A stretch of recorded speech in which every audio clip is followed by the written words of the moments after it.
வங்கதேசத்தின் dark Prince என்று அழைக்கப்படும் தாரிக் ரஹ்மான் 17 ஆண்டுகளுக்கு பிறகு நாடு திரும்பியவுடன் ஆட்சி அதிகாரத்தை கைப்பற்றியுள்ளார்.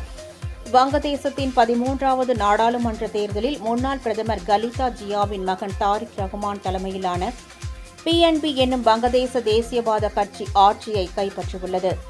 ஷேக் ஹசீனாவின் ஆட்சி கவிழ்ந்து முகமது யூனுஸ் தலைமையில் இடைக்கால அரசு பொறுப்பேற்ற 18 மாதங்களுக்கு பிறகு பொதுத் தேர்தல் நேற்று நடைபெற்றது.